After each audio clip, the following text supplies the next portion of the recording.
A year ago, the Indy Racing League IndyCar Series Championship wasn't decided until the final lap of the season. Hornet's the champion, Hornet's the winner. Today, in Texas, a champion will once again be crowned. I want to win. I want to win it all. This time around, the ante has been upped as 5 different drivers fight for the $1 million prize. Gilles de Ferran in his final IndyCar race. Sam Hornish Jr. searching for a 3rd straight championship. Tony Kanaan, fast, furious, and hungry. Scott Dixon, the Iceman. And 2-time Indy 500 champion Elio Castroneves tackle the wildest racetrack on earth in the season finale from the Texas Motor Speedway in a battle to determine the IndyCar Series champion. Next. The scenario is quite simple. It's the final IRL IndyCar Series race of the year, the Chevy 500 at Texas Motor Speedway. And one of 5 drivers will be crowned champion today and become $1 million richer. The top 2 in points are tied after more than 2,800 laps of racing. The top 5 separated by only 30 markers, making it the tightest points battle in league history.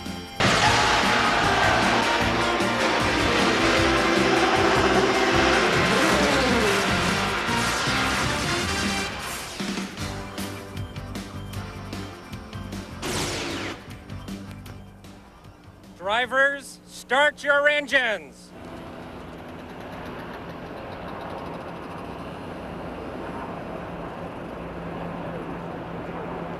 And so the time has come to settle the IRL Championship for 2003.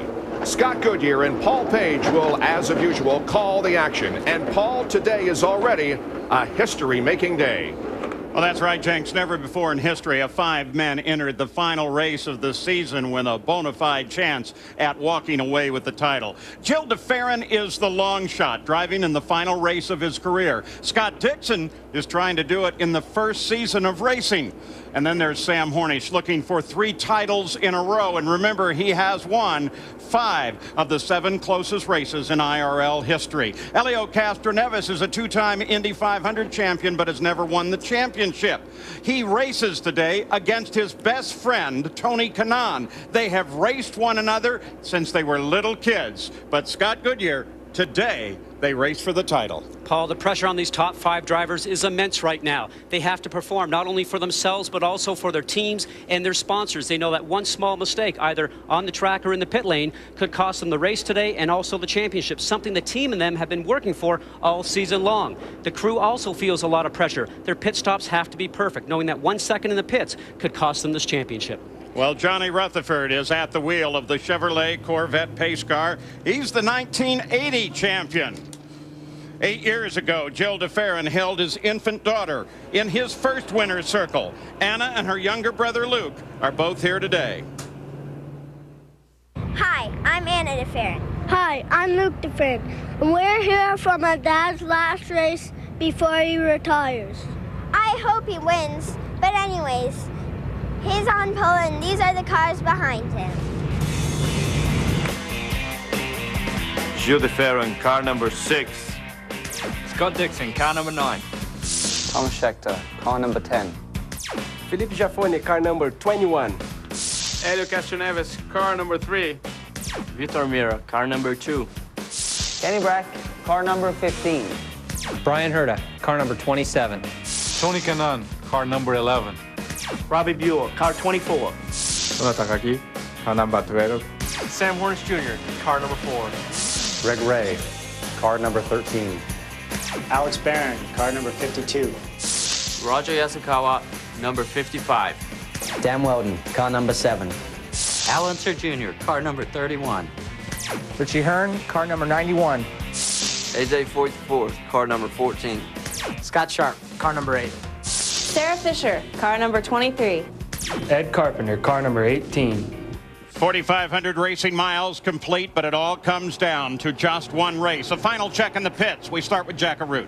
All of the top 5 top points contenders, 3 of them have direct connections to the man behind me, Roger Penske. 2 drive for Roger, Gil DeFerrin and Helio Castroneves. And a third, Sam Hornish. Should he win the championship, well, he's going to work for Roger Penske, replacing DeFerrin at the wheel in 2004.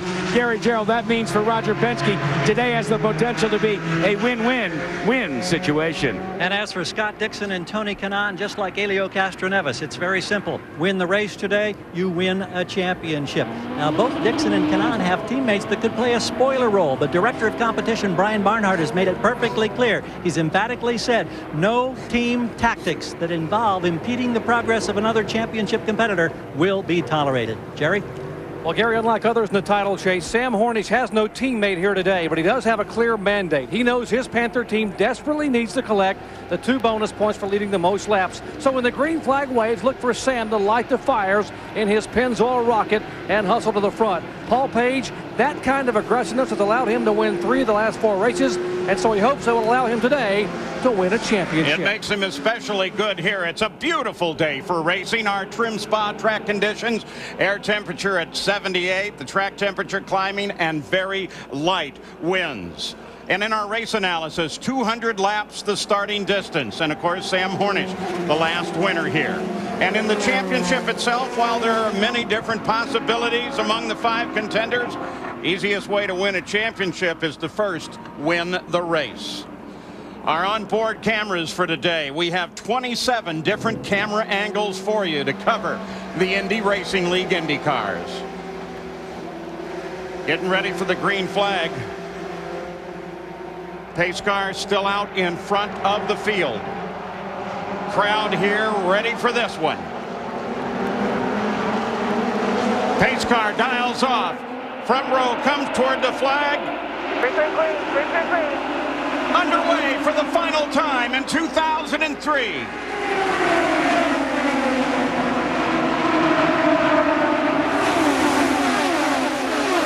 DeFerrin from the pole jumps to the front. Paul, the one guy that we know is going to want to get up there very quickly, as Doc said, wants to collect those 2 points, is Sam Hornish. Now, had problems with the car throughout the weekend, but ran 2:24 in the final practice yesterday. Look for him to get up front very quickly. And already a challenge at the front of the field. Both of the Target Chip Ganassi cars come up to battle, and Helio Castroneves comes up to protect on the inside and try and get the lead. Already these guys are going to be seeing speeds of 215, 20 miles an hour in that area right away. 9-car Scott Dixon sits on the high side. His teammate Thomas Scheckter behind him. You can see that bump that's in 1. A lot of guys complained about that. You want to make the car as low as possible around here for some grip sometimes, but that bump has actually caused a lot of problems for guys early on when the tire pressures are low. First couple laps going to be run at 216 miles an hour. Back on board to the 11-car of Tony Kanaan. Castroneves comes inside him. This is a great walk. See, we talked about that bump. Watch that right there. The back end gets light. You have to make sure the tire pressures are up to support the car and the temperatures are up. And that little indication there might just show us what might go on for the whole day here. Got out of it and saved it, but look how far back Scheckter fell. But think about that save, Paul. That little twitch of the wheel at 215 miles an hour is pretty impressive. Back with Kanaan sitting in 4th. As we watch here, you see a lot of guys come out of turn 2 and start to dive towards the low side of the racetrack, down that backstretch. They want to protect that inside line, and that will become very important in these last 10 laps of this race. Taking a look at those on the move in this race. Of course, you expect the move by Helio Castroneves. We kind of expected a greater move by Sam Hornish, but you can see that bright yellow car is mired back there. There he is, as he comes up on Vitor Meira and behind Thomas Scheckter. Sam's there working the high line like he always likes to do. But those guys won't be liking the high line so much going through this segment right here, turns 1 and 2. Now, interesting to see, Paul, Sam's car rode over that bump very nicely.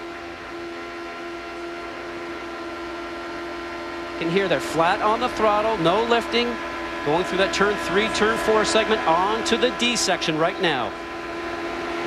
Nobody's sitting down here yet. at Texas Motor Speedway. There's Sam as he tries to work his way up through the field. Still inside, still there.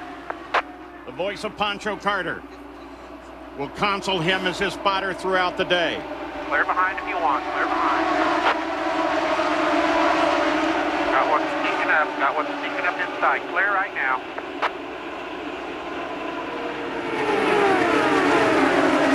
That's a race going on right now between Scheckter and Hornish for 6th and 7th. Coming back to the front of the field. Elio Castroneves now working on Tony Kanaan. Now you'll see another car out there that looks very much like Kanaan's, and that is the 7 car now belonging to Dan Weldon. He campaigned the 26 most of the year, but this is 7-Eleven's headquarters city, so they've decided to run the 7 car with him. Jack Arute. Well, Elio Castroneves is settled in, and I say settled in reservedly, in the 4th position. They learned one important lesson at Fontana when they led a lot of the race, and that was fuel consumption. And talking to the crew and Rick Reineman before the race, they said, we're going to just try and stay within sight of the lead and draft. Why? Because they get such a tremendous increase in miles per gallon of methanol. 4 of the contenders in the championship run in the top 4 position. You see that yellow car again, the 4 Pennzoil Panther of Sam Hornish is back there behind Scheckter. And this was Scheckter a few laps ago. That'll get your attention at 215 miles an hour. Up into the gray area, saves it, and just stays away from the wall. Now tries to get around Brian Herta.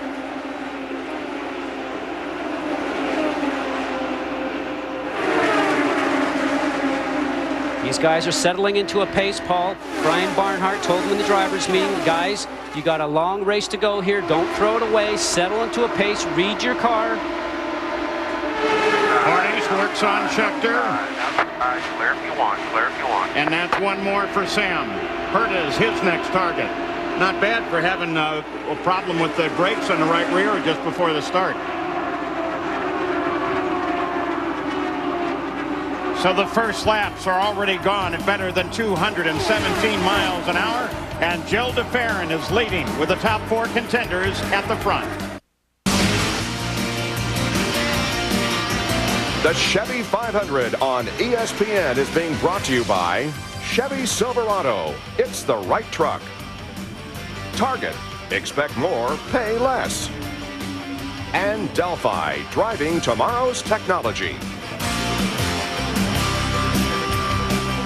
Well, now Sam Hornish has moved into 5th place, so the 5 contenders in the championship are running 1st through 5th as you look at the Firestone telemetry. Paul, his car's been working very well for him. He's moved very smartly. He's been very patient going through the traffic. He's been able to run high. He's been able to run low. We just saw him go through that bump again. Does not affect his car all that well. He's catching a draft right now from the group of cars in front of him. A little bit of blocking maneuvering happening already. See, he's getting pushed up high, but his car stays there, just drives around the outside. Amazing.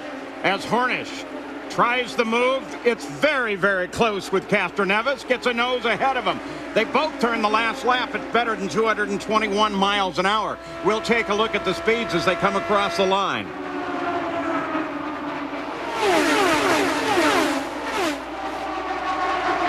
Now, after 20 laps, these guys have cars where the tire pressures are up and the temperatures are up. They're now communicating to their pits, telling them what the car is doing, starting to prep themselves for what changes might happen during the first pit stop. And Vitor Mira fastest around last time, running leading a little group a little bit further back. But look at this. The top 5 are the championship. The whole battle is right there. Weldon has been moving up too. Now remember, he's trying to win the rookie championship as he battles with Roger Yasukawa. And again, you got a good indication of the jump in the wheel of the effects of that bump coming off the turn 2 banking. Remember, the key thing for Sam right now is to get out in front and lead the most laps of this race if he can. He collects 2 bonus points, which might just make the difference in the championship at the end of the day. Got one following by 1. Clear right now. And guys from the pits, as you watch that battle for third the instruction on the radio to Tony Kanaan, make Hornish take him up high, make him take you up high. And certainly the first challenge has now been repulsed, it appears, by Tony Kanaan.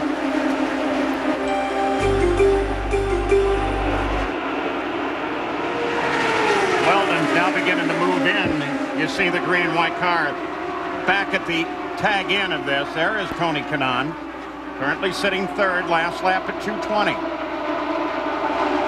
Here's where Hornish will get the dividends for those three cars in front, punching a hole in the air for him. He just has to find a way by. Now, Tony Kanaan would be hearing from his spotter right now. You've got one looking high, one looking high. So he's not going to drift up the racetrack until he hears the word clear from his spotter. But Hornish continues to run that higher line. It seems to work very well for him. Well, funny story going on. They all work well for him. They all work well for Sam, but funny story going around the garage this week is that after the last race of Fontana, Sam says, I just like the high line, so you can rest assured that people know that they're not going to give him the low line, because he might be looking there at this particular weekend, since everybody knows that the high line is Sam's line. 0.3 of a second covers the top 5, which means it covers the championship. Let's go down to Jerry Punch.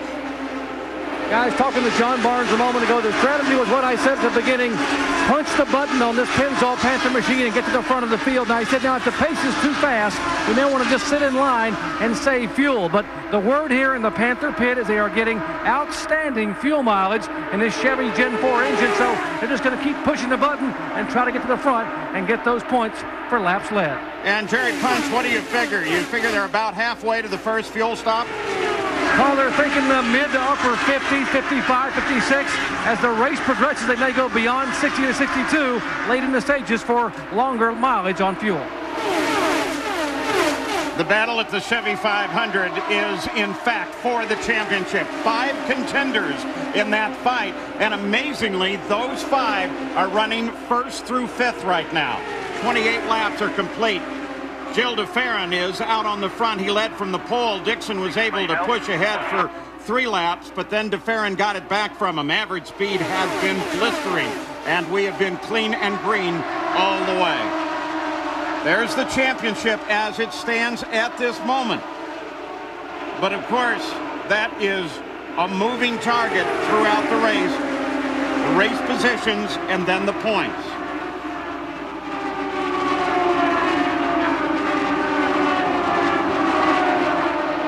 Boys, Schechter and Elio Castroneves, the 10 and the 3 car. Yellow flag comes out. Report from race control is it debris on the backstretch. So for the first time they slow with 31 laps complete. And a quick look up and down the pits. It looks like some of the key contenders are going to lay out for their first stops. Report is there's a piece of metal on the backstretch that they're going to have to get out and pick up.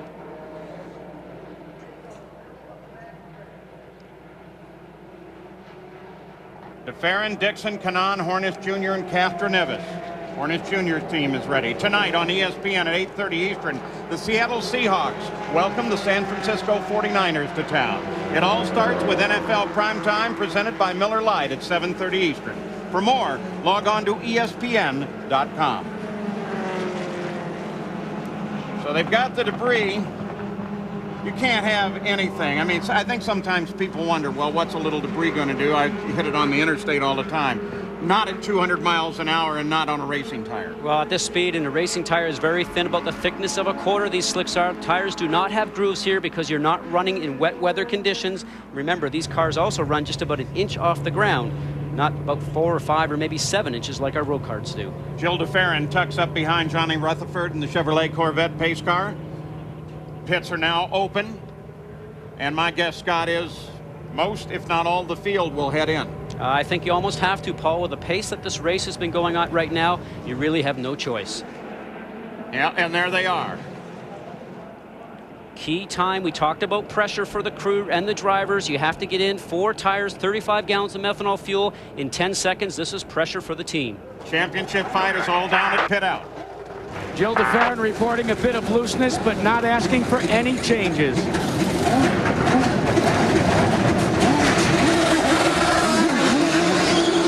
Dixon rolling, but Tony Kanaan has an edge. Oh, DeFerrin may have won the battle on the outside, but Kanaan was right there. Oh, I'll tell you, it was close. Kanaan just edged DeFerrin out, and that gave Kanaan the lead of the race. And that's why the pit crews are so critical on a run like this. You can do things in the pits that they can't do on the track. There's a wheel bouncing out in turn 1. We'll be back. 35 laps complete. Let's bring you up to speed on an incident during the pit stops. There's the wheel that came off the right rear of Vitor Meira, but he was quickly in and has 4 now on as we get set for the restart. But before then, Dan Weldon, Scott, has moved from 16th to 7th. Dan, a great run going right now. Any added pressure being here in the hometown of 7-Eleven and driving Michael Andretti's number? I just hope I can do as good a job as Michael. You know, he teaches you a lot, and I've learned a hell of a lot this year. The race is still early, so we'll carry on doing what we're doing, and then we'll see if we can get Tony where we need to be by the end, and hopefully I can win Rookie of the Year. Good luck. Indeed, the race is early. 35 out of 200 laps completed. This caution was brought about by a piece of debris on the backstretch, so no incident on the racetrack. Jack? Well, making his first visit ever to an IndyCar race, Rusty Wallace, teammate of sorts, Helio Castroneves, you drive the Miller car in Winston Cup racing. What do you think of this IndyCar stuff? Man, I tell you, it's the first time I've ever been to pit area for an IRL race. These guys make some serious horsepower. And standing here, they come at about 220. Man, they take your breath. Do you think we'd ever see you drive one of these cars? Man, I wouldn't have an electric chair to drive one of these things. No way. Guys. He's a heck of a stock car driver, though. We welcome Rusty Wallace to among those watching the championship being decided here at Texas. Well, Thomas Scheckter, lost 4 positions during the pit stop, so he now is in 10th as Kanaan, DeFerrin, and Dixon will lead him to the green flag. Paul? Tony Kanaan picks up the position as a result of his stop and now takes him to the green flag. They're back running at Texas Motor Speedway. Well, he got a good restart, too. That's all about momentum, but boy, did it work for him.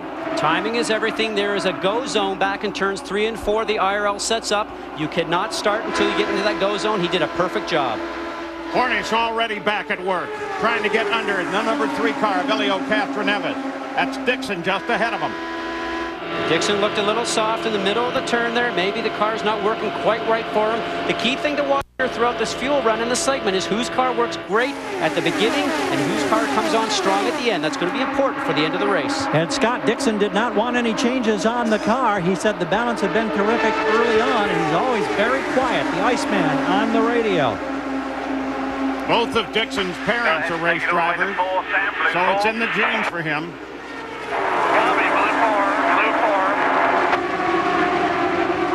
Let's go to Jerry Punch. Guys, Sam Hornish complained that he had a bit of a push coming off turn 2, but was loose coming off turn 4. He said we could add some downforce, but I think it's going to get cooler and we'll get downforce by weather temperature. So let's leave the car alone. I'll battle it here on full tanks, and as it cools off, we'll get better. Let's check in with Jack. Gary, just how important are the 2 points for leading the most laps? Roger Penske has 1 crew member who's keeping the tabulation. Just before the green flag, he radioed to his driver, Gilles DeFerrin, "You led more than Dixon." Yeah, and those extra points for leading laps could make the difference in the championship before this day is over. Well, just think about it. We're tied right now going into this, and who would have thought that 15 races ago? And already the championship has changed slightly in that battle for the crown. Kanaan, by taking the lead, moves ahead in the points battle. Dixon had it. Now it's Kanaan. Watch him focusing on that low line through the D-shaped oval here, getting very close to the white line in the grass. We talked about them coming out of turn 2 and starting to dive towards the inside of the track. Follow that white line, not allowing anybody that inside line. So it's Honda out at the front, followed by 3 Toyotas, and then Sam Hornish's Chevrolet. Gary Gerald. They were telling Tony Kanaan as they came down for the green, don't get too wound up about leading laps for the extra points. Their focus is more on managing fuel today than it is chasing those points. Remember, Kanaan wins the race. He doesn't have to worry about those 2 points. He wins the championship. DeFerrin moves a little high. get right up there on the tail like that, you actually can affect to some degree the car in front of you. I was talking with Rick Mears about that, and he said, yeah, you get your nose up under there, you can lift them up just a little bit. Not as much as they find in Winston Cup, but the driver can certainly feel it. And you can actually not even have to look in your mirrors, and you know where the cars are around you just from the way the car reacts from the air being pushed from the guy behind you. 44 laps now complete. Kanaan continues his lead.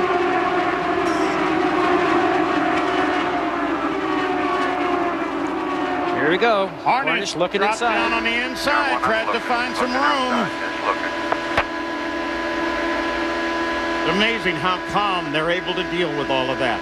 Later today, ESPN2 brings you the NHRA O'Reilly Fall Nationals from Dallas.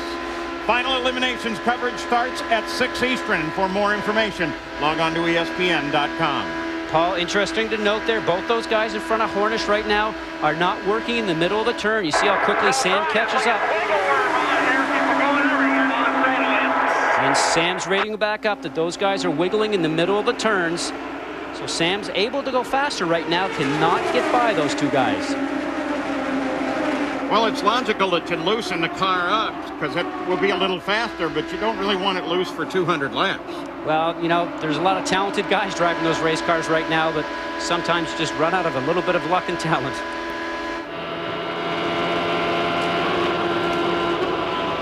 It continues to just be a nose-to-tail chase at the front of the field. The 5 contenders in the Indy Racing League Championship.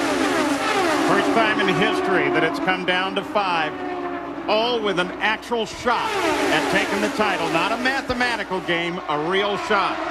The guy that's finding the most trouble right now is Hornish, because look at that, as Scheckter comes up on him, Hornish starts out, goes 3 wide. He comes up high on Castroneves. Castroneves works Dixon. Sam's noticing in his mirror right now that people are starting to catch up with him. There's Scheckter directly behind him. Schecter's going to slide underneath. As a driver right now, you're getting those reports from the spotters and also looking in the mirrors, and you know what's happening behind you also. Well, there are a lot of people believe that Scheckter, in fact, could be the spoiler of this race. Go out and try to take the win. We'll see where that goes. We'll be back. Back at Texas Motor Speedway, where the second caution flies over Texas Motor Speedway as Ed Carpenter has slowed on the racetrack and his Metabolife Ultra car is being towed to the pit area. Well, the championship battle continues. It is raging on here today, and we wanted to get an idea of who the drivers thought was going to win the overall championship in the race here today. I got to give the nod to Scott Dixon. He's been so strong that the Ganassi team's given him a great car. Everybody you ask is going to say they should win the championship, and they've probably got a pretty good reason why. I've been working extremely hard. I don't know what the other guy's doing, but I think I deserve them more than anybody. Sam Hornish, you know, he's done a great job all year long, and he definitely has what it takes to get it done. Tony Kanaan will, because he's been strong throughout the season and very consistent. I'd say Castroneves is going to be real tough. It's impossible to know. I mean, all we know is the mathematical possibilities of each and every driver. Right now, as it stands with 54 laps completed, here are the point standings. Tony Kanaan, as the leader of the race, also is ahead in the championship fight. Now, the pits are open, and although it's only been 21 laps since the most recent pit stop, we're going to keep a close eye on especially Tony Kanaan and Helio Castroneves to see if they come in for pit stops. Bob Castroneves is indeed pitting. It would appear as though Kanaan will not. A fake out, but he decides not to. But several do decide to come in and take advantage of this caution for some fresh tires and a fill-up, including Sam Hornish. And, of course, at the bottom of your screen is Gilles de Ferran. There is Thomas Scheckter also coming in. Both de Ferran and Castroneves are in. No changes for either of the Marlboro Team Penske cars. They didn't worry about who the leader was. They wanted the fuel, and they are in and out in a drag race. And it looks like de Ferran wins that particular little battle as they join the rest of the field for the resumption of the race here in just a moment. Well, tonight on ESPN at 8:30 Eastern, the Seattle Seahawks welcome the San Francisco 49ers. Starts with NFL Primetime presented by Miller Lite. That's at 7:30 Eastern. For more information, log on to ESPN.com. 55 laps completed here at Texas Motor Speedway in Championship Sunday as we decide who will wear the IRL crown for 2003, take home the $1 million bonus, and of course get a replica of the trophy. There's the indication. One more lap to go. Tony Kanaan decided not to make a pit stop during that caution period, so he's the leader with Scott Dixon second, then Weldon, Giafoni, Yasukawa, Takagi, Fisher, Schechter, DeFerrin, and Castroneves. There's the top 10. Now, Ed Carpenter, who brought out this caution, has the car running again, so we still have all 22 cars in competition. Doc, what was the matter with Carpenter? Well, they lost the battery. They may have also lost the alternator. He lost power, so that's why the car coasted to a halt. He couldn't get it back to the pits. They've come on pit road. Paul Datlevich and company have changed battery, and now Ed Carpenter is back in the fray. And Paul, there's the restart order. No lap cars among the top 10 restarters. Yeah, but Bob, now it is a split strategy with DeFerrin, Castroneves, and Hornish sitting back 9th, 10th, and 11th, and Kanaan and Dixon at the front of the field, but have not stopped. Kanaan now begins his acceleration, and you're watching from Weldon's car. Kanaan easily pulls away. Weldon battles for second. Giafoni comes up on Weldon's right rear. Every time you get a restart, Paul, you want to make sure you go through the gear selectors very carefully. 10,300 RPM these engines run at, producing just about a 700 horsepower. Take a look back here with Hornish and the two Penske cars, because they're going to want to get through this field. Boy, you see Takagi come flying across there. He was on the low side of the bump and went up right in front of Sam Hornish's lane. Not serious. Just looking inside a little bit. Looking. You're still clear. Still clear. The voice of Poncho Carter, the spotter for Sam Hornish Jr. Both the Penske cars still running right behind Hornish. DeFerrin, then Castroneves. Jack, how'd that stop go for Penske? Not as much to stop, Paul. Those were effortless, but what you're seeing unfolding now are two teammates that are going to hook up in a draft. And the question mark remains, have we seen everything that Gil DeFerrin and Helio Castroneves have? In polling both Roger Penske and Tim Cindric, it's been a resounding no. They said right now all they're concerned about is building as best fuel consumption as they can. They say we still got a lot left to show. Oh, it's pretty crowded back there. Well, that'll be interesting for Penske. Remember, this is the first pole they've had on a 1.5-mile racetrack. And Gil's first pole this season. They've actually struggled on some 1.5 tracks earlier this year. So great to see them come up with a combination to be in the hunt here for today. And part of this strategy will revolve around this car of Dan Weldon, who one is in the rookie fight, but also as the teammate to Tony Kanaan, along with Brian Herta. Part of his job, sitting there in third right now, is to try to get up, get behind, and help push his teammate Tony Kanaan. Look at that. Brett was the fastest that time around. Of course, depending on how they run in traffic, and now you have one group a little bit lighter because of the staggered pit stops in terms of weight on the car. A little less fuel always helps you go a little bit quicker. Less weight, as you mentioned, Paul. Drivers can feel that when they run through their fuel segment. Cars handle differently at the beginning of the segment to the end of the segment. And they actually have some controls down here in the cockpit that they can use to adjust the car's handling throughout those runs. Dixon works Kanaan hard. A little further back, Hornish and Schechter right there. So, Gary Gerald, what is the strategy for Tony Kanaan and the three-car team of Andretti? Let's find out from Kim Green. How big a gamble was it to stay out?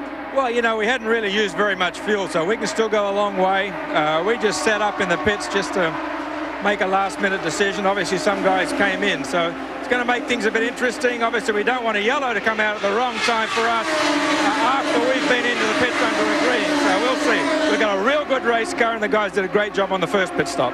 And a quick postscript, guys. 7-Eleven announced today that they've re-upped for next year with Andretti Green Racing.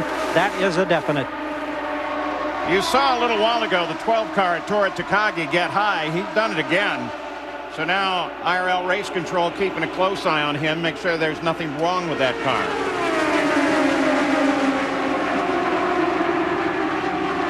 Hornish, since the restart, forward 6 positions. He restarted in 11th, now up in 5th. Jerry? A moment ago, Andy Brown, the chief engineer here at Panther Racing, actually during the yellow, told Sam, Sam, if the fuel mileage doesn't get us, if we get past the fuel window, we have got them. That's how confident they are with the horsepower they've got in that Pennzoil Panther machine today. Well, right now it's Honda, Toyota, Chevrolet, the top 5. The only one of that top 5 in a Chevrolet, of course, is Sam Hornish, who has campaigned that Gen 4 engine with great success, averaging 2.3 as a finish ever since they strapped it in the car.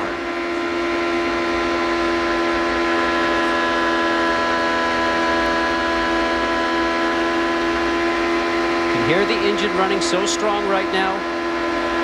Listen to see if he takes his foot off the throttle. Nope, nowhere through the turn, straight on the gas. You can see this little sign right up here above Sam's steering wheel. Thanks, Sammy. That's the team saying thanks, Sammy, for a great couple of years, 2 championships, and maybe even one more today. And if you think this racing is out of this world, let me assure you it is. We got a phone call today by Jenkins and I from Ed Lou on the International Space Station as he was over Ireland and was heading to try to get over the track here and keep track of the race. And he knew there were 5 guys in the fight and wanted to know what was going on. Got one up, kind of looking. Sarah Fisher up to 8th place, was 3rd quickest last time around. So Sarah Fisher now on in move with Kanaan at the point in his Honda.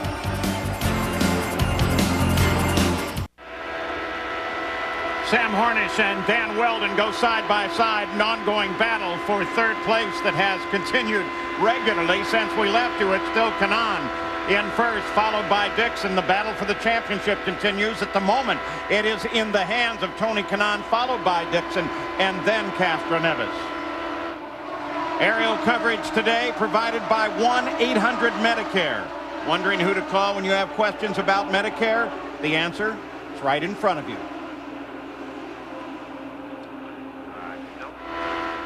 Behind if you want. Get up kilometers. If you're not using 6, try it. See if you can get ahead of him. Some great advice from Pancho Carter. Sam's currently running 5th in the gear selection right now. Pancho says maybe try 6, get a little bit more speed out of the car to see if you can actually get past Danny Weldon in front of you. We're estimating that the leaders right now, having just completed their 77th lap, as we look at them after 76, now 77, that they're probably about 14 laps away from their next stop.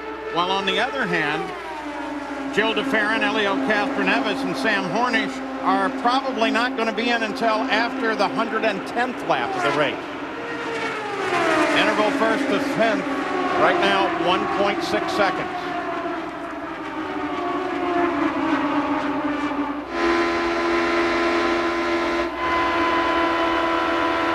Whatever happened to that idea about taking it easy mid-race?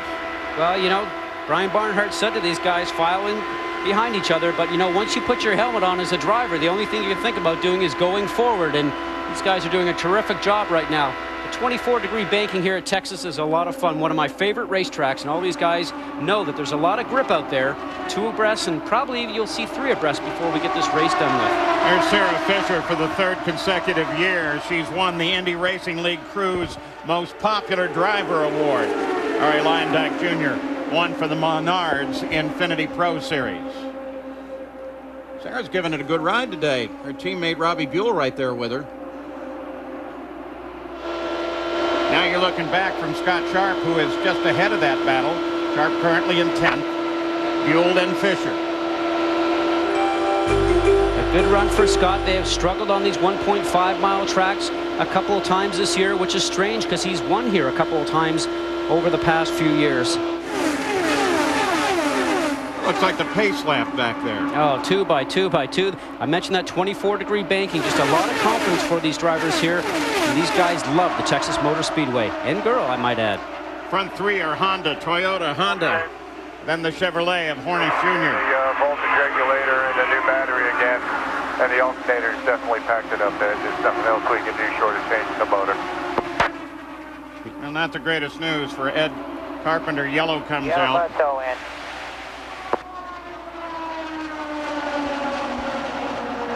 I'm thinking that I would probably, if I were the leaders, would head for the pits. Oh, they'll have to. They'll be waiting. This is a big break for Tony Kanaan and for Scott Dixon. They were gambling they'd get a yellow. They've got it. They did not have to pit under green. Let's go down to Jerry Punch. Well, A.J. Foyt, your grandson, came in a moment ago. He's been on and off pit road a couple of times, and he just climbed out of the car. What happened? Well, actually, I don't know. The other day before qualifying, we unloaded and run almost 220, and we lost about 2.5 miles an hour, and we could see that something was going on with the motor pulling down. And then the day when he started going backwards, it just wouldn't run, and backfiring, missing. We changed all the coil packs, all the electronics, it still won't run. So we lost about 17 laps. There ain't no sense. It still ain't running. We don't know what's wrong. Something's wrong with the engine department. Toughest day for the toughest name here in Texas. Bob Jenkins? But A.J. Foyt, the fourth, if you're running not up to speed, well, you could consider it a hazard. So I think it's a great idea that they just park the car and let everybody else shoot it out. Well, on board with the leader of the race, Tony Kanaan, after 84 laps. And by the way, the pits are open, and the caution was brought out again by Ed Carpenter, whose car has or came very close to being stopped down in turn number 1. The capacity at Texas Stadium, where the Cowboys are playing today, 65,595 at the Cotton Bowl, where many of our ESPN and ABC people were yesterday covering the football game. The capacity at the Cotton Bowl, 68,250, and the estimated crowd here for the Chevy 500 today, 102,000. A great crowd, and they have come to see the championship decided for 2003 in the IRL IndyCar Series. And as you can see, there's a lot of activity about to happen on pit road. Kanaan leads Dixon, Weldon, Hornish, Schechter, Giafoni. All of those coming down for a pit stop here on the 85th circuit of the race. 200 laps make up the Chevy 500. Tony Kanaan in his marks. He's in pit box number 2. He has Scott Dixon right in front of him. Behind him are the Penske cars.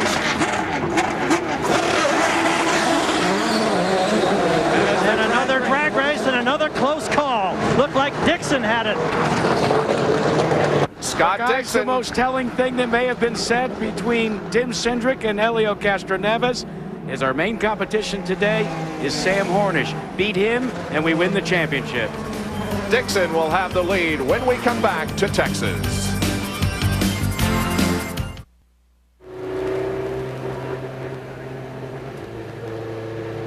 And the field still under caution here at Texas Motor Speedway because of Ed Carpenter's car slowing on the racetrack. October 12, 1927, it was Frank Lockhart who swept the doubleheader IndyCar feature at Rockingham Speedway, the board track in Salem, New Hampshire. Scott Goodyear? Tony Kanaan, do you have enough in that 7-Eleven car today to win the race in the championship? For sure. I mean, we're doing a good job. The team did a great job on the pit stops. We just have to keep our heads up, and you know, it's going to be a good fight between all of us, but I have a lot of confidence on myself and in my team, so hopefully we'll see what's going to happen in the last 20 laps. Good luck. Thank you. Tony Kanaan driving for Team Andretti Green. Won his first IndyCar Series victory in Phoenix earlier this year after coming to the IRL IndyCar Series from the kart series, who in 1998 won the Rookie of the Year honors. Down to Jackaroo. Tim Cindric for Helio Castroneves. When will we see what your car has? Well, I'd say come down to the last 5 laps, but hopefully we'll be well positioned at that point. Bob, believe me, they are playing their cards close to the vest today.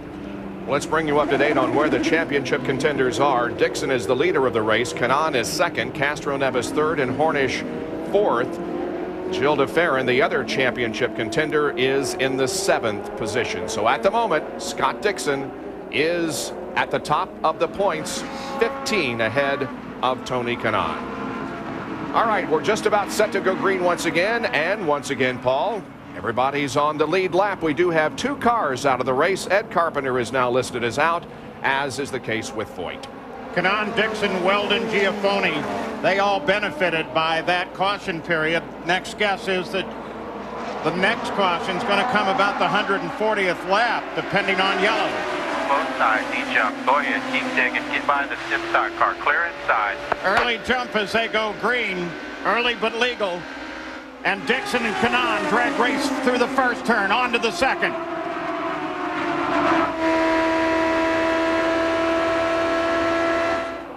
Last year, the closing laps of this race saw Hornish and Castro Neves side by side for the last 30-some laps. Now here comes Hornish up alongside Scheckter. De Ferran got a good restart and got around Weldon. Paul, you talk about those restarts. Remember, on a green flag at the start of the race, the cars cannot pass each other until they cross the line. On a restart, as soon as the green flag drops, drivers are allowed to pass anywhere they are on the racetrack. Take a look from the blimp at that restart. Watch right over there. Making the move early, up high, gets the car back down low. A very, very smart move. And usually it's Sam that's usually doing that job. And he was a little bit off in the timing on that one. Look at the first 4. Now you got Scheckter in a pretty good position to help Dixon. He's lined up right behind Dixon now. Just barely inside. Still there. Well, Paul, I guess I would question. Schecter's leading this team at the end of this race, moving over to Panther. There they go, down below the lines. Oh, Castro Neves. What a nice move that is. Now below the white line, but was driven down there by another car. So when that situation happens, like he had right there with Scheckter pushing him down, I don't think he'll be penalized for that. 1 second covers the top 11 cars in the field. Toyota, Honda, Toyota, Chevrolet, the top 4. Here, look at this one. See how everybody gravitates to the right-hand side. There's a white line we talked about before. He was pushed down past that white line because of Scheckter moving low. So now he works Tony Kanaan for second place. Hornish is right in there. Race control has decided they're going to give a warning to make sure that getting down under the line is not going to become a regularity. I think they understand how that one happened, but they just want to emphasize that. At the Chevy 500, beautiful Texas Motor Speedway just north of Fort Worth. The final race of the Indy Racing League season with Scott Dixon currently leading. 5 guys still in a battle for the championship. Dixon, Kanaan, Castro Neves, and Hornish Jr. are 4 of them, and they're the top 4.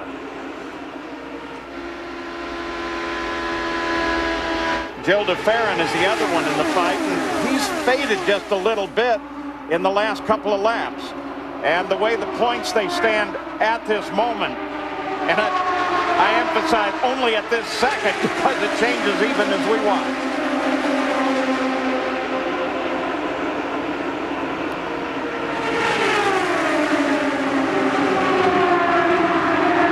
Those drivers, Paul, right now know exactly where their competitors are. They know that Gilles just back a little bit further, but the neat thing for these guys is that everybody that's in this championship hunt is up front, so they know exactly what they need to do. They need to be in front. They need to win.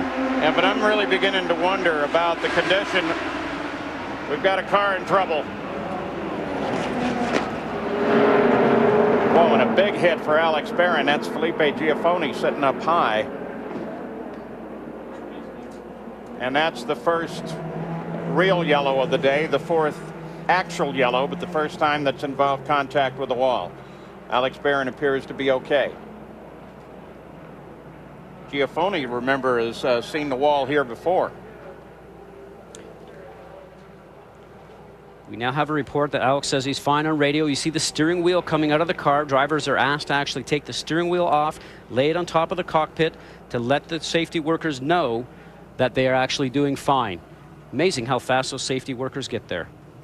Oh, they're the best in the business, rolling even as the accident occurs, and working with the 21 car of Felipe Giafoni. He got some pretty good news this week as we watch this replay of the incident. Actually, Giafoni just on the high side coming out beside what looked to be Scott Sharp. And then he touched the wall, knocks the suspension off, and then you're just a passenger. Yeah, DeFerrin, you got a glimpse of DeFerrin, who is now in the pits, cutting down across the grass, and that's the problem with getting back in the field. You're more susceptible to an incident like this. Now, the pits are closed, but because of the mechanical problem... Let's go. Let's go on, try. Just go. And now they've stalled the car, fellas. Now they've stalled the car.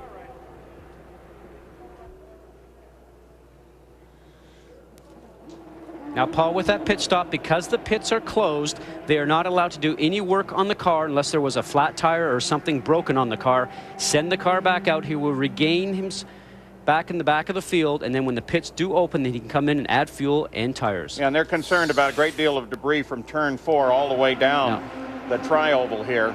Now, watch high. Looks like Scott Sharp was keeping a normal line. I would say that Giafoni got just a little bit loose coming off the turn. From Richie Hearn's nose. See how fast and all the debris coming up in front of the driver, how quickly this happens to you. Boy, whoa. And Alex Barron just was in the wrong place at the wrong time. Jackaroo. Let's update you on what Gilles DeFerrin did. Quick, heady move by Roger Penske. As you said, Scott Goodyear, no penalty to pull onto pit road and have your car inspected. That's why they took advantage of that rule. They checked the car out because Gilles DeFerrin said he thought he had a problem with a tire. During the inspection, they thought maybe it is tire buildup. You know, when you slow the cars down and you're going under caution, sometimes you can pick up the little marbles. But they intend to bring the car onto pit road when the pits open and change those Firestone Firehawks. Actually, you'll be able to see the damage right there on his car. He's actually ended up just with the front moved off of the car right now. He's already contacted the wall, and right now you're a passenger, unfortunately, and the situation for Giafoni is that he really has no steering in the car whatsoever. So, fourth caution of the day, first wall banger at Texas. First wall contact of the day, Felipe Giafoni's already hit the wall there. He was running beside Scott Sharp, and as you indicated, when you have as much damage as he has on the front end of that car, you become a passenger. Watch DeFerrin there go toward the grass, and also Alex Barron. Unfortunately, Scott, Barron ends up in the wall. Just a huge, huge hit. Down to the pits. Well, Gilles DeFerrin is pulled onto pit road. No penalty, however, because again, all they did was pull all 4 wheels and tires off and inspected it. Well, Scott Sharp was riding right beside Giafoni when Giafoni had contact with the wall. Scott, looked like a close call coming off of turn 4 with Lip Giafoni. Did you get a hint of that? Scott, you really know not at all. You know, I never heard that he was even out there, and was actually, you know, pretty tight behind Asakawa on my own and trying to move up to the outside when just, I think, Giafoni must have already caught the wall, because just in my right side mirror, I saw one of his wings or something fly up. Well, you did a nice job today, running 10th currently. Good luck today. Scott. He is having a good race. He started in 20th position. Scott Sharp is currently 10th. They're the top 6.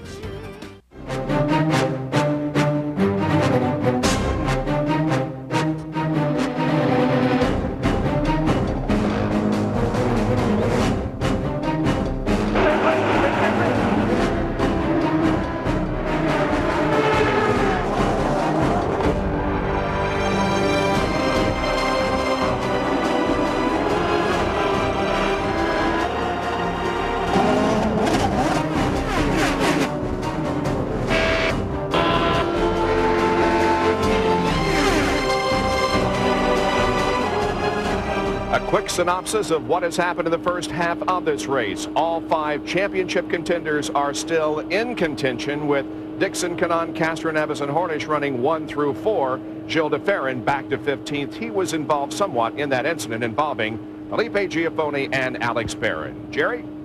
And Bob, the Red Bull team hoping to have a great run. Eddie Cheever and company for Alex Barron. And Eddie, looked like Alex had nowhere to go there. We got caught up in somebody else's accident. It was very unfortunate. Sometimes there's no place to go. The car was just turning around, and Alex was starting to come up through the field. Very unfortunate, but I'm glad that he's okay. And it's a terrible way to end the season. But you've had some tough luck all year long. Looking forward to next year, what are the plans for this Red Bull effort? Well, our plan is to go to a 2-car team if we can. Obviously, we don't want to repeat the problems that we had this year. It's been a very difficult season for us. So I could see us working very hard in this winter to try to close the gap that we had. But today we had a good car, and that's just the way the cookie crumbles. Eddie Cheever hoping to roar back in 04, guys. And we hope his driving career is not over. There are the championship points as they stand right now, with Dixon the leader of the race. He right now is a 15-point advantage on Kanaan. Now the Rookie of the Year, the Bombardier Rookie of the Year standings, that also a very tight battle. A.J. Foyt the 4th is already out of the race. Yasukawa leading Weldon, but by just a few points. Down to Jerry once again. And Alex, glad to see you're okay. Some pretty hard licks out there. What happened? Some guys got high on turn 4 and looked like Giafone hit the wall, and they came across the track. I was trying to slow down and weave around him, but there was just nowhere to go. And then once we got out in the grass, you know, at that speed, it's really hard to get back on the road without sliding sideways. But it's too bad. I mean, the Red Bull car was moving up. We had a strong car, and I say thanks to the guys for working so hard making that happen. Alex Barron out of it here after the halfway. Let's check in with Jackaroo. Well, here's the left rear that came off of Gil de Ferran's car. It wasn't the tire that went down, but take a look, Paul and Scott.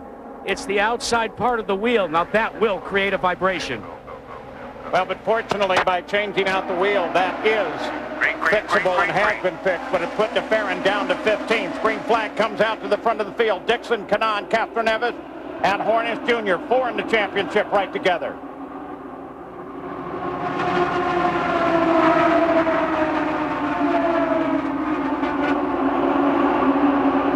Hornish moves for the inside, down the backstretch. Sam got the door closed on him. Anytime that happens, best thing to do is roll out of the throttle, what he did. Now we know that Castroneves can run great laps up in that higher groove.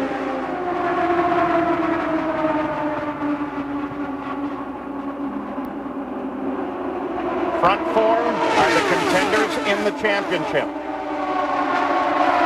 Now we have a report that Roger Yasukawa has begun to slow on the course. Jenks just mentioned him as one of the contenders in the rookie battle. So to end up with a problem at this point, and with his opposition, Dan Weldon, currently in 6th, Mike just in what has been a lead in the rookie points all year. Looks like he's doing all right now, though. Well, something could have happened. Maybe tried for a gear, did not get the correct gear, but the car's still running, which is the first thing that you have to worry about. Well, as sophisticated as these cars and engine systems are, you can have something just miscue, just a couple bits and bytes go wrong, and it'll slow you down for a second, and then the system will reboot itself and figure out right where you are. Look at this fight. Hornish always seems fast coming off that turn 3-4 segment. Which, you know, Paul, come down to the end of the race is the important place to be fast. If you're going to be fast at only one end of the racetrack, because the start and finish line is just directly past turn 4. I'm guessing that with that caution, trying to do a little math on it, that they've really only put themselves in the position of just one pit stop left to go in this race. They're past the halfway, just crossing over the 112th lap. And so let's go around and take a look at how this championship battle is going. We start with Jerry Punch. Actually, Paul, it'll be Gary that jumps in because we're keeping an eye on the leader, Scott Dixon, car number 9. The simple advice during the last yellow, just stay out in front, do anything you can to stay there and run longer than anybody else. They're concern is fuel mileage, and they know that if they can get to the next stop, that'll be their last of the season, hopefully. As for the man who runs right behind him in the 7-Eleven colors, Tony Kanaan, Kim Green is saying, we think everybody's taking a conservative stance. Nobody's really showed their hand just yet. We don't think they will until we get to the last 50 miles. The championship showdown continues. Let's check on our third runner, Jack. And that is Helio Castroneves. And Helio so far is said and insisting that he has not shown all that is beneath the rear bonnet of that Toyota. For Helio Castroneves, it's been a day of drafting, saying that he learned his lessons well at Fontana. And this team is elected not to show anything until the final 20 laps in the race. Jerry Punch, what about the guy in fourth? Well, Sam Hornish is very confident, as is his Panther team, that they have a lot left to show. Their concern was fuel mileage initially. If they get past the gas window, they were okay. About 20 laps ago, they were complaining the car was a little bit loose, so they stiffened the front bar. But now that we have cloud cover and it is cooled off, and it may make him a little too tight.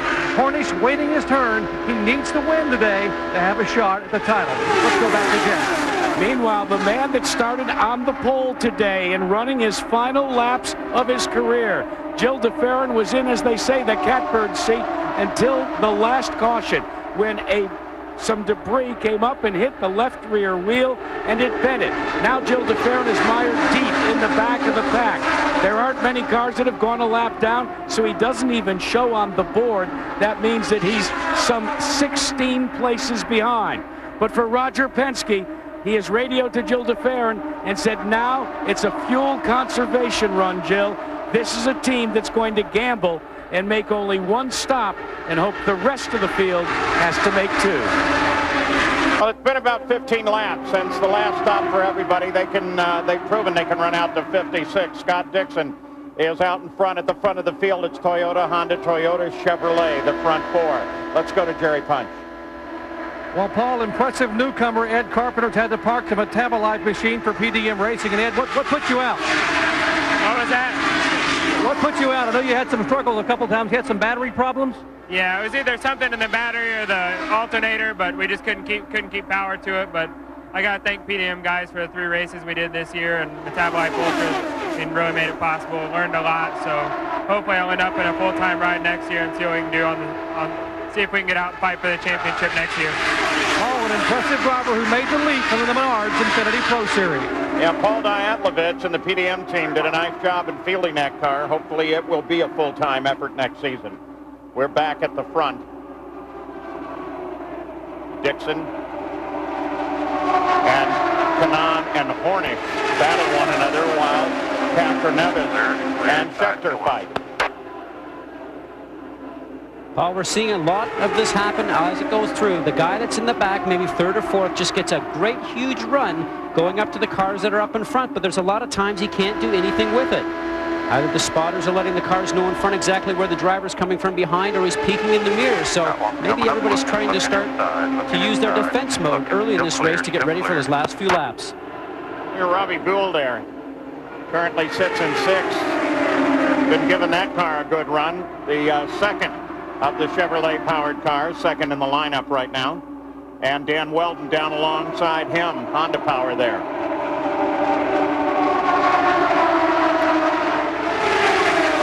They've been running laps at 217 miles an hour, though at times they've been as high as 222 miles an hour in this chase for the championship at Texas.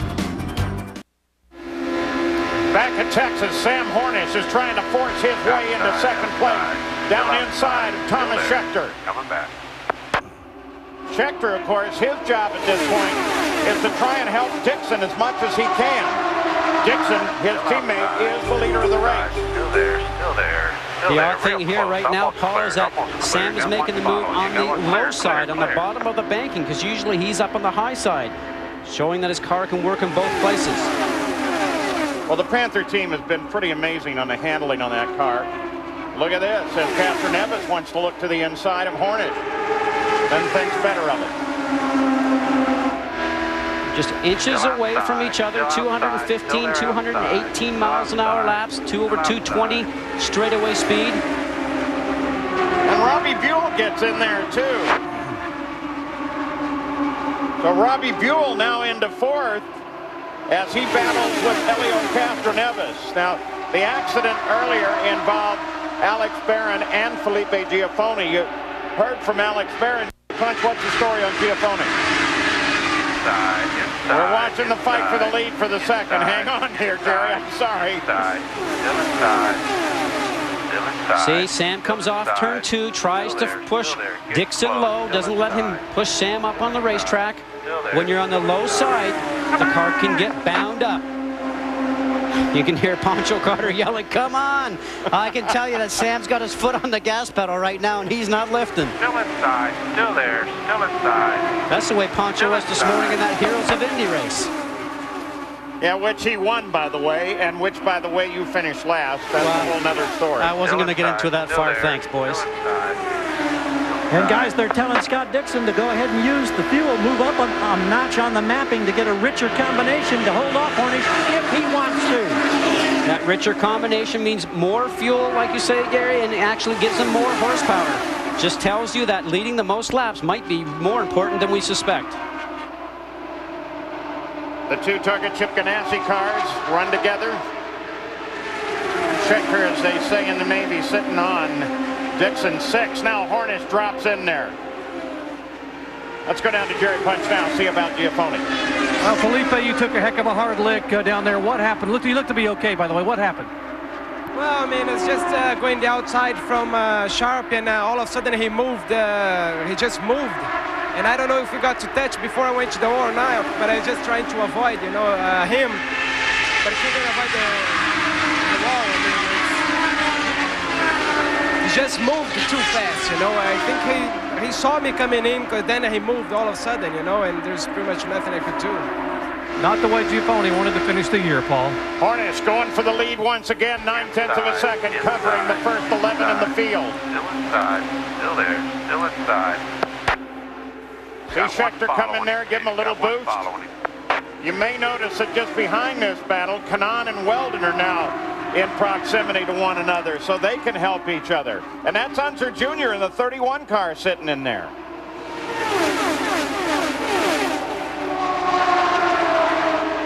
There is how Hornish has done up until they changed to the new engine, and then after they got the new Gen 4. Been averaging really well since the Gen 4. The Chevy 500 on ESPN is being brought to you by Chevrolet. Wherever there's a winner's circle, we'll be there. 7-Eleven. Fill up at 7-Eleven. Hungry? Thirsty? Oh, thank heaven. Hornish takes the lead. Firestone, America's tire since 1900. And Sam Hornish had just taken the lead at Texas, coming off of turn 4. And boy, the crowd came up on that one. Hornish, Dixon, Schechter. Take a look at this for a pass, Scott. Pushes him underneath, gets the air underneath the car, slides him up the lane, and when he came out of turn 4, the grandstand just rumbled because everybody was yelling because Sam took the lead. So Hornish out in front. What an amazing story when you consider the start of the season. We showed you the stats on the Chevrolet Gen 3 versus the one he has now, the Gen 4. All the Chevy gang were struggling early on, but Sam has made an absolutely amazing comeback. Nevertheless, with that pass, he needs for more to happen. He needs for some bad luck for Dixon and for Castroneves.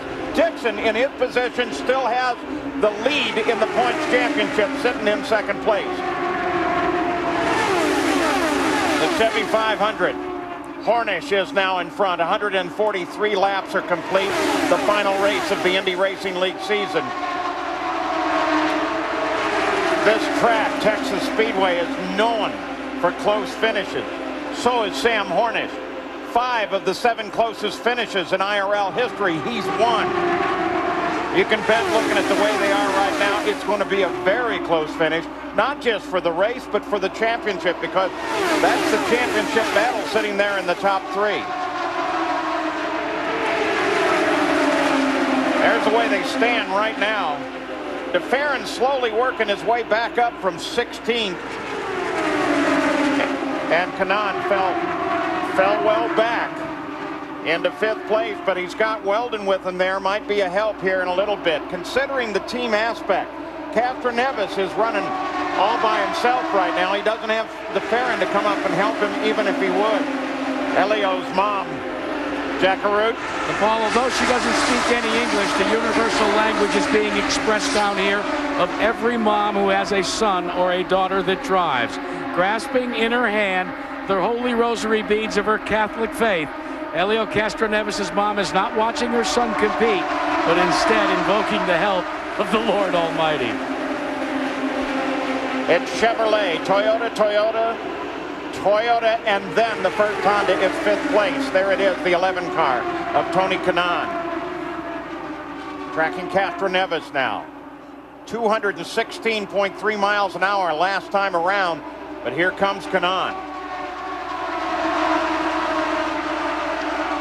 These guys need to be thinking about what kind of changes they want to make, possibly for the last pit stop. We keep mentioning about changes, and we have not seen that many wing changes, but I can assure you there's been some tire pressure changes through most of the teams on their cars during those stops. You should be 10 to 12 laps from the final stop of the race. Guessing it to be about the 160th lap. Well, Paul, there's going to be an early pit stop in just 2 laps for Helio Castroneves, who runs in 3rd. They will not make any changes. They just called Castroneves onto pit road. Now remember, he did this at Fontana, and it cost him the win. We'll have to see how it turns out today. $1 million up for grabs. And Jackaroot, exactly what's happening up here in the Pennzoil pit. Sam Hornish will be on pit road in 2 laps. 2 laps, Hornish will be on pit road, but Helio Castroneves makes a decision to come now. So all they really wanted to do was get within range of the finish, and as they cross the 150th lap, they are in range right now. You remember all the work that Marlboro Team Penske did early on, drafting, fuel conservation. During this pit stop, watch down by the fueler. There is a pole that will be used to time the stop. When the fueler is tapped on the back, that means the time to drop and go will take place. They've dropped the jacks, taking out the fuel. There's the tap, and he's off and away. And they just told him it's time to go. Helio, you gotta go like hell. Roger Yasukawa, Al Unser Jr., they both came into the pits. Well, Castroneves was in for his stop, and here comes Hornish. What's your pit speed, Jamie? See those cones on the right-hand side? That's a 60-mile-an-hour zone, and he's actually got both the target cars coming in behind him. And Scott Goodyear, the crew here in the Pennzoil Panther pits, knows this could be a $1 million pit stop. That's what the award is at the banquet on October 25th at Epcot Center in Walt Disney. No changes, 4 tires only. Final stop of the day. Dixon, Jerry, no changes either. Tires complete. There goes Hornish. There goes Dixon, about 5 lengths behind him. Schechter also. So in the championship fight, Tony Kanaan stays out and picks up the lead of the race, followed by his teammate Weldon, but now Kanaan on the pit road. We talked about pressure for the teams right now. You mentioned that $1 million payout. The pressure is on these guys. They train during the offseason. They train throughout the weeks during the opportunity to do some stuff in the garage back in Indianapolis, and right now everything will have to work perfectly for them. And here's Tony Kanaan gliding into position. Pressure amazing on these crew members, but this is their season. They're just as focused as the drivers. Everything appears to be routine. No changes aero-wise, and Kanaan is gone. The fuel flows agonizingly slow at the last stop of the season. Scott Sharp has picked up the lead as Tony Kanaan moves back into the fight, and the championship is still far from being decided. Well, Scott Sharp goes for the pits, but not before Gil DeFerrin got up and alongside him to take the lead ahead of Greg Ray. But remember, they have not stopped. Greg Ray, you're on board with him right now as he chases DeFerrin. Both of them should be due for a stop any time now.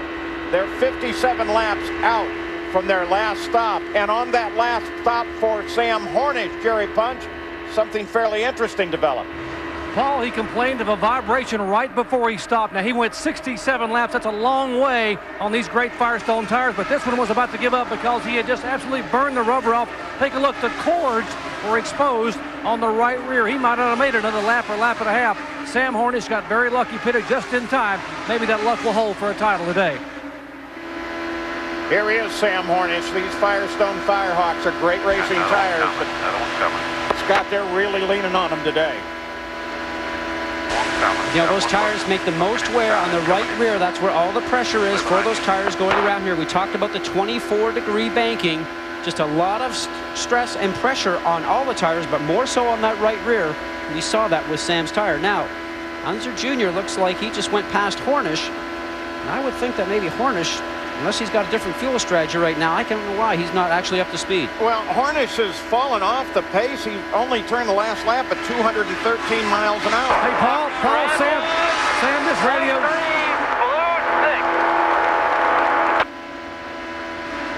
The crew thinks they may have a rev limiter problem. They do not have the RPMs. It is off the speed. They cannot get it to run full wide. That's what he was saying a moment ago. Something is wrong, and he followed it up. I can't get full RPMs. That's why he is off the speed. He was running 6 or 7 laps ago. They're reporting the oil temperature coming up as well. The whole championship for Hornish hinges on this. And he's only running 210 miles an hour. Puts him 5th in the lineup as the championship stands now. Castroneves, by getting into 4th place, is currently controlling the championship by, guess what, a whole 2 points. And DeFerrin should be due into the pits any time now. And Paul, remember, he's been called in. Remember the number of laps that he has ticked off without coming onto pit road.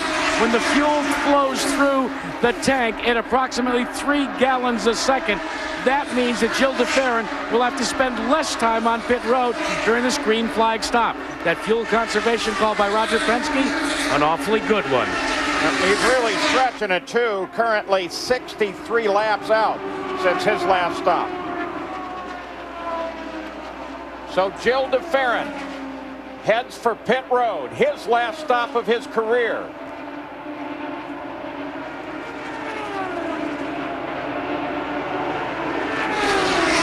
And as he has heard throughout most of his IndyCar career, his car saying, bring it in nice and easy, nice and easy. That's precisely what he did. This is the final stop, and he is off and away. So Elio Castroneves will come up as the leader of the race. Greg Ray was in second. Of course, he's on the pit stop as well. So now the front of the field is Castroneves, Kanaan, and Dixon, 3 contenders. Back at Texas, the yellow light just came on for Richie Hearn, who got up into the wall. While he was involved in that, Sam Hornish was heading to the pits with a spray at the back of the car. Now, we don't know whether or not there's a relationship between that, but it looked like Hornish was done for the day. His championship is certainly a mess right now. Jerry Punch? And Paul, exactly. They just gave it their all. They pushed the button and were just lit the fire on this rocket. Apparently they're having problems internally in the engine. None of the fuel settings made a difference. The RPMs kept dropping. The miles per hour kept dropping. So he was back on pit road, done for the day. So that creates an interesting scenario in the championship. The leader of the race with that great piece of strategy by Penske is this man, Gil DeFerrin, the number 6 Marlboro Team Penske. Second place car is Elio Castroneves. And if he stays there, then he wins the championship, followed by then Dixon and Kanaan. Kanaan actually sitting in 3rd place right now. So the battle is at the front of the field, and there is the very real possibility that one Penske car can win the race and the other can win the championship. That's the way they stand at this moment, at this second, under the yellow at Texas. Here at Texas, we are still under caution on Championship Sunday, but my, oh my, the pole sitter finds himself back in front with Roger Penske making a brilliant call to inspect for damage. Gil DeFerrin has conserved fuel and worked his way back up. For Elio Castroneves, this man, Tim Cindric, has just radioed to him, Gary Gerald. The key, Elio, is to keep those other 2 guys behind you. And there's grudging support for that Penske move from Kim Green, who's on the radio with Tony Kanaan. He says the wily veteran made a heck of a call. It's really thrown a crimp into our plans. We think it'd be a great shootout between the 3, the 11, the 9, Dixon, Castroneves, and Kanaan. Now we got some serious work to do. Well, here's the reason we are under caution. Sam Hornish had some smoke coming from the back of his car. This is Richie Hearn, and again, we don't know whether there was any connection between the two, but Hearn did indeed catch the wall coming out of turn number 4. And we get down to Jerry Punch. Sam Hornish, you pulled the plug early on, trying to make it to the front, and it went away here in the final laps. What happened? You know, we had a real good race car. The car could run in traffic. We got up to the lead, made the pit stop, and not really sure what happened. But when we came out, the car just wasn't up to speed. And the Pencil Panther team gave us a great car today, and we had a heck of a run, and thought we might be able to get it done. But it should be a pretty exciting race to see what else happens today. Standing ovation when he climbed out of the car, guys. Gil DeFerrin may be on his way to winning the very last race of his career. His teammate Helio Castroneves could be on the way to a championship. But look at both Kanaan and Dixon battle for second to try to take that championship away. Great move by Kanaan right now to be able to get an opportunity to get a little bit of a run on the restart and make that move. Now he's getting up high. Kanaan got way high there, and in doing so, gave it away. That's a left rear tire is going soft right there. You can see it. It's going flat on the track. Did a great job of holding on to that in the high side of 3 and 4. Championship contender gone. That will drop Kanaan down at the moment in the points fight. It's Castroneves, Dixon, DeFerrin in third, but the trick is who finishes ahead, Castroneves or Dixon. That'll determine the championship right now. DeFerrin. Boys, there's a problem on Helio Castroneves. The right front tire is going low. The championship is up for grabs again. Well, I can tell you exactly what happened there on Kanaan's car. The white wall was actually done on the left rear. His left rear hit Castroneves' right front, and they put themselves out by cutting each other's tire. So Castroneves falls back. Tony Kanaan is on the charge, trying to come up behind the 15 car of Kenny Breck there. Dixon in second, trying to pick off DeFerrin. Dixon now has the points lead. Watch this right now, up in that area there. They're going to get just very close, just for a moment. Just a little bit of rubbing going on, and that actually ends up cutting both tires. And you know, the guy that could have benefited from this the most, Paul? Sam Hornish. He needed some of this bad luck to happen to these guys to have a shot, and he's not in the race now. So with Helio Castroneves on the pit road, it drops him at the moment out of the championship fight, if not totally, with only 17 laps to go. The two cars that were battled all through their career are now making themselves out of the points chase. Helio Castroneves takes on 4 Firestone tires, but it's all for naught, Paul. After they fought with one another since they were kids on go-karts in Brazil. Dixon now has the championship in hand, running in second place. He's running for the lead of the race. We said at starting, the real key for the championship is to win this race. Well, Dixon can win the championship staying where he is, but I don't think that'll be enough for the Iceman. Well, that's when the team managers actually get on the radio and tell them, just stay where you are. We have X amount of points ahead. You don't have to worry about winning the race. But the competitive side in you right now wants to do that. I'm sure he'll think back and think the championship after a whole year of running hard is more important. Thomas Schechter, you ride with him in third place. He will go over and take over that ride from Sam Hornish next year. Sam Hornish will take over the seat currently occupied by Gil DeFerrin at Marlboro Team Penske.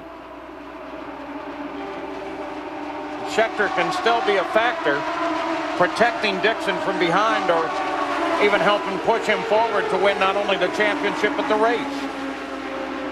Now, Gil's got nothing to lose, just needs to stay in front and win, as you mentioned, Paul. He needs the bad luck for Dixon to fall back to make this all happen. And he's got to be thinking inside his cockpit right now, inside his helmet. Big crash!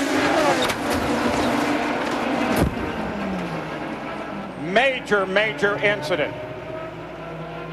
Kenny Breck getting way high up into the fence.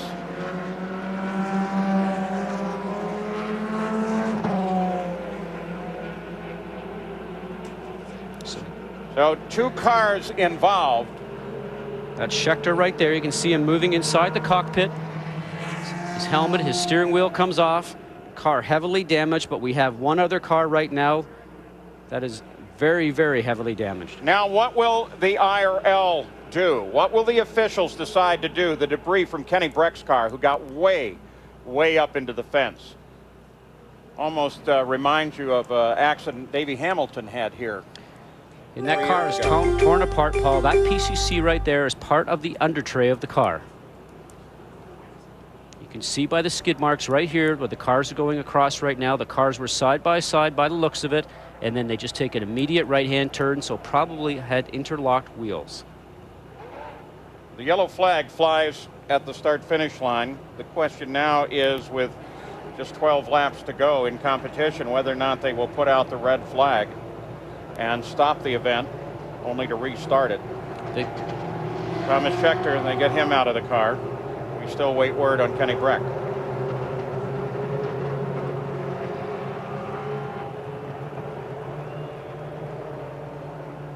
They're going to ask Scheckter to wait for a medical crew, because with a hit like that, even though you're out and walking and think you're feeling good, they want to make sure that he is okay. Boy, look at what that did to the fence. There's a piece of wheel right there, and that is the upright and the suspension piece.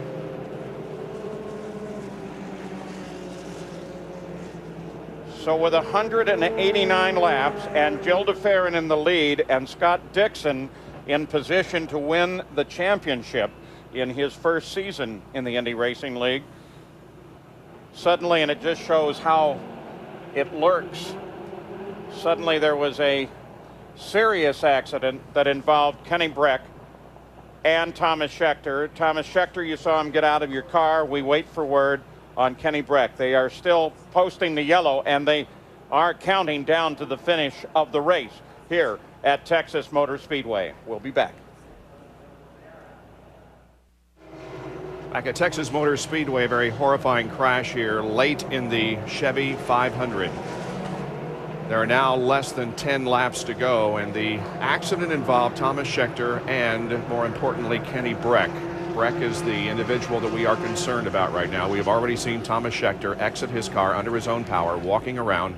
He is okay, but this very, very terrifying crash happened at the end of the backstretch as the cars were going into turn number 3. There is Schecter's car, but Kenny Breck and his car has been heavily damaged, and we will certainly not do any speculating at this moment as to his condition. As far as a championship battle is concerned, well, we have seen a lot happen in that respect also in recent laps, with Sam Hornish having an engine problem. So there is the standing at the moment, as Dixon, who is running second in this race, is at the top of the points lead. Gil DeFerrin, who is leading the race, is currently in second position. Helio Castroneves and Tony Kanaan touched wheels, resulting in a cut tire for both, and therefore they are down to third and fourth in the championship. You saw a picture just a while ago about the incredible damage that has been done to the fence over in turn number 3 as Breck's car got up into the catch fence. And that will, of course, have to be repaired in order to restart this race. And I think there is considerable speculation as to whether or not this race can be restarted or not. There is the scene around Kenny Breck as the medical personnel from the Indy Racing League work over him and try to stabilize him. Here is the replay of what happened. Breck on the high side of Thomas Scheckter down the backstretch. At the end of the backstretch, there's the contact, and Breck's car up into the wall, virtually splitting in half. And here is the shot now from the end of the backstretch. It's a crash very reminiscent of Davey Hamilton's accident here a few years ago, in which he sustained very severe leg damage. The catch fence keeping the car contained inside the racetrack, but still resulting in a lot of damage to the car. Hopefully no, at least life-threatening injuries to Kenny Breck. The pace of the race, of course, reduced, and only now less than 8 laps to go in this event.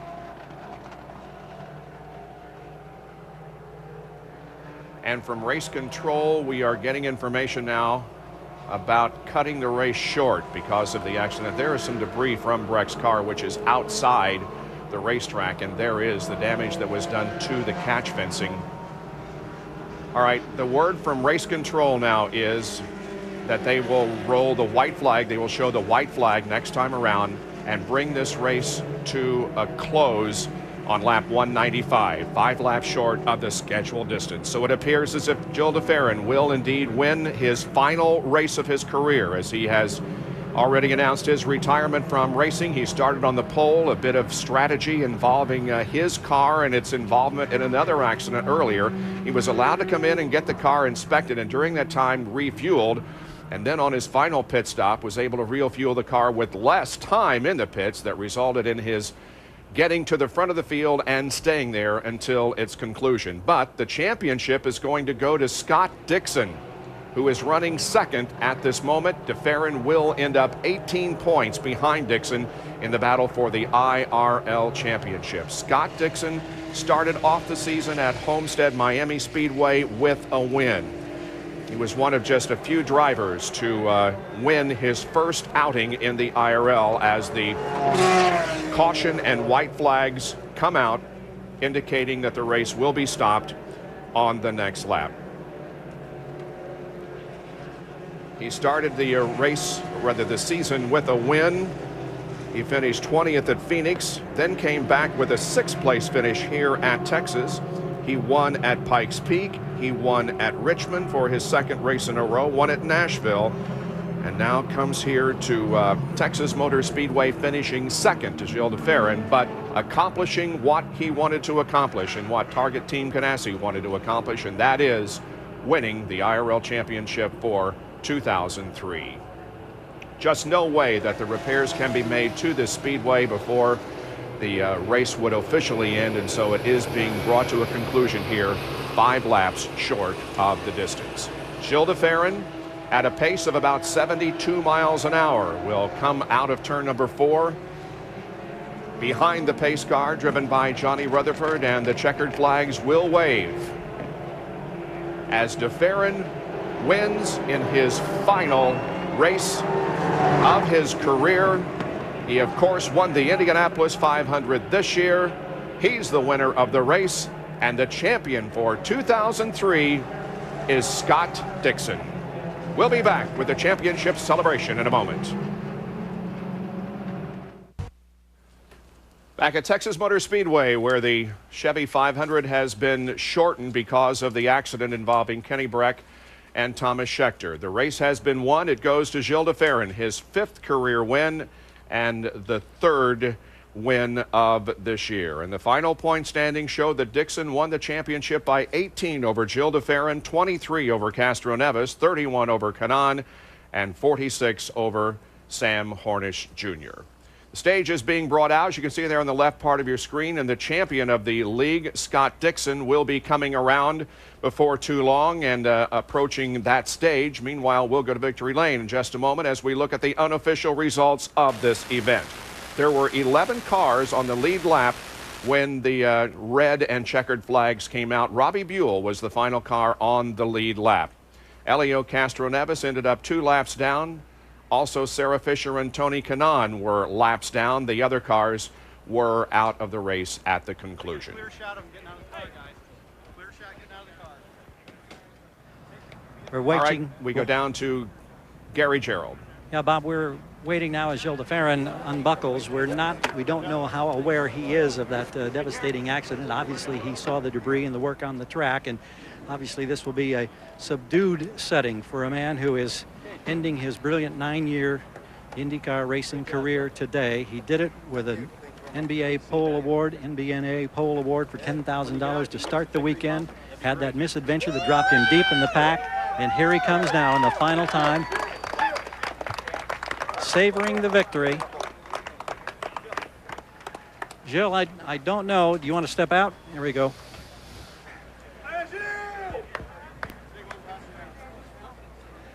I don't even know where to begin, because I know there's concern for Kenny Breck on the racetrack, and obviously we're all concerned. But by the same token, you have done something that very few are ever able to do, and that's go into a retirement with a victory. What kind of thoughts are rumbling around in you right now? I tell you, it's unbelievable, Gary. It's, you know, obviously, like you said, we all you know, our thoughts.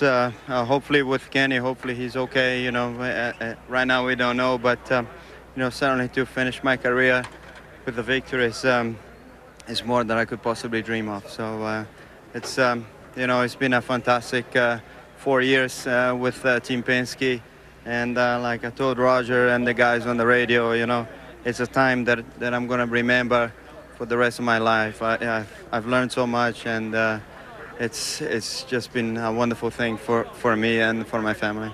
Joe, let me take you back to early in the race when you had that misadventure there that resulted in you having to come into the pits, work on the car. When the pits were closed, they inspected it, send you out. Did you think at that time you would have any opportunity to still get back into a position to possibly win the race? Well, at that time there was concern that there was some damage in the left rear. That's where you know, when sort of Felipe and I were sliding down the racetrack, I think he clipped my left rear. And there was concern there because the car was a little bit wobbly, but I think that's because I had too much dirt on my tires. So after that, you know, actually the way the fuel strategy worked out perfect for us. You know, we were just in the back of the pack there, really no hurry at all, saving fuel. I could see the leader just there. So as soon as the guys started pitching, then I really turned up the heat there and started turning 220 laps and went for the lead at that time. So it was a very strategic, you know, race by Roger and the whole team. Of course, people will begin to speculate when a guy goes out on top and he wins that last race in the same year when he won the Indy 500, they're going to say, he'll be back. What do you think? Well, you know, I would like to say I'm still young, and you know, I'm likely to have some itches going forward. But you know, right now the thought is to stop altogether and pursue another way of life. Well, we congratulate you. We thank you for the great memories that we cherish over the years with you in your career. It's been very special for all of us, Joe. No, I'll tell you, Gary, thank you very much. You were there for my first victory there where I had my daughter there with me. Laguna Seca. Laguna Seca, and I appreciate everything you've said about me over the years, and thank you, guys. Bob? Gil de Ferran is a class act, and we wish him the best in his retirement and congratulate him on his victory in his final race. Others retiring in victory lane, well, Ray Haroon did it in 1911 after winning the Indy 500, and so did Sam Hanks in 1957. There are the final point standings as Scott Dixon becomes the 2003 IRL IndyCar Series champion.